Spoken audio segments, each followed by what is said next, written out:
Welcome to a new Ascent Quest devlog, the VR-MMORPG. Today I'd like to talk about how we create the exploration zones with some technical insights. So without further ado, let's get started!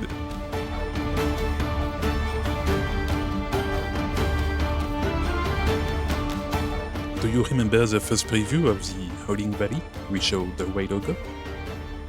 That was the very first version, and a lot has changed since then. After our first alpha test, we quickly realized that maps were too small, about 1.5 square kilometers. Points of interest were too close to each other, and it was complicated to add large structures without them taking up a huge amount of space. Navigation was also bad, with several dead ends and height differences that could completely block the path. Since this is one of the first regions of the game, it was too difficult. At the same time, one of the most popular feature upvotes asked for large environment. Because of that, redesigning this region became unavoidable. So here is how we approach it. First, we look at where the region is located in the world. This tells us about the climate, the vegetation, and the overall terrain. Is the region rocky? Does it have a lot of elevation? Then we look at its history. One important event happened during the Cataclysm in year 0, when the Titan exploded in the region. The blast left a massive crater in the center of the valley, now saturated with ether. Finally, we think about the story we want to tell through the environment. In this region, we want players to start understanding two things. What is the ether forming this crystal? And the situation of human slaves under the rule of the dragons who enslave them. The Howling Valley is one of the largest regions in the game, but it's also quite rare, mostly because of its central crater. Since it's an early game map, we have to make sure navigation stays simple and clear. Roads go around the crater, allowing players to easily travel across the region. The remains of the Titan also serves as a large visual landmark that helps players orient themselves. Then we define the main points of interest. The goal is to create variety while staying consistent with the story of the region. In this case, we planned mining sites and facilities where human slaves are working, wooded areas, and the scars left by the Titan's explosion 1,000 years ago. The region is also connected to the small town of Kerohan, located to the east, so naturally we added outskirts where humans grow crops. In terms of progression, players enter the region from the west and naturally move towards the east. As they move east, monsters and events gradually become more difficult. This is especially important here because it's one of the first regions in the game. Players need time to learn the game before facing bigger challenges.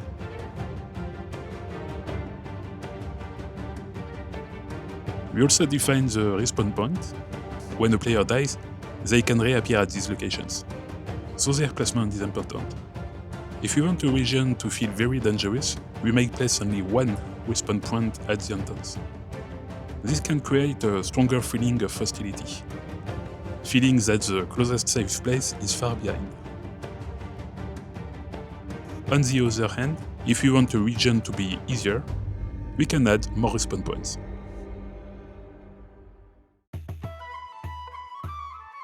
Now that we know what we want and where, we start by creating what we call an elevation map. This allows us to define where the crevasses, cliffs, and plateaus are located. A tool then takes this file and converts it into a basic terrain, which we refine afterwards. These semi-procedural tools help us greatly speed up the creation process, and keeping a visual harmony. Another example is a procedural tool we use to generate growths of trees. We place a point, define the size of the growth, and it gets created automatically. Then you adjust it manually if needed.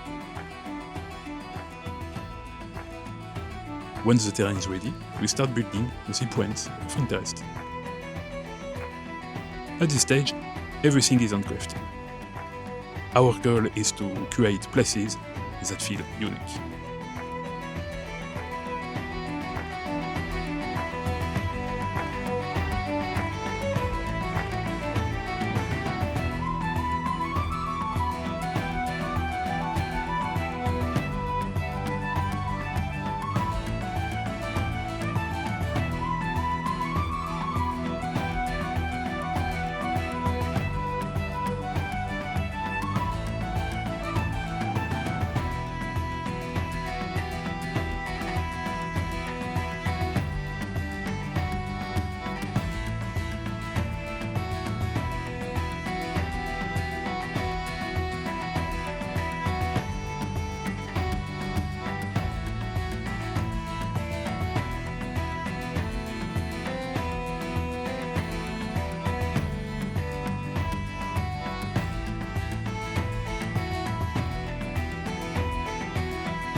All of this is great, but as we add more scenery in large environment, performance drops. Here are two of the biggest optimizations techniques we use. First, the terrain and each point of interest have precise boundaries. We always know when the player is inside them and when they are far away. That allows us to unload anything that isn't close to the player. Monsters and events can still continue on the server side. But since we are far from them, we can simply hide them. Another interesting technique is, for example, Fortrion. This fortress stands high above the region, which means it can be seen from very far away. Instead of rendering its full 3D model all the time, we use what are called imposters. When the player moves farther away, the fort becomes a 2D image collection taken from every angle. That saves a lot of resources. Next comes the content setup. Each location gets its own wildlife and creatures that make sense there.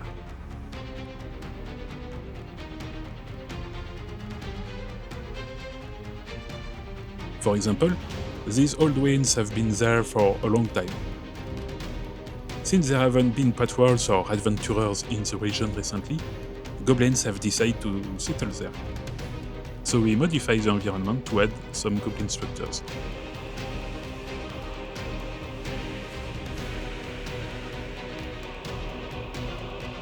We also design events.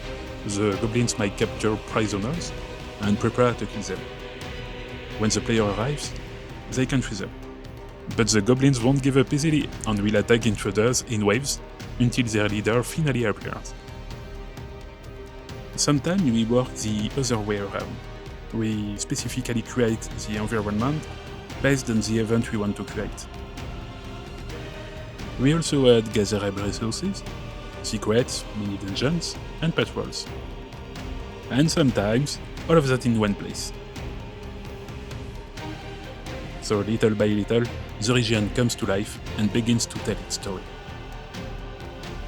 And that's it for this look at how we curate our exploration zones. We hope you enjoyed it. See you soon!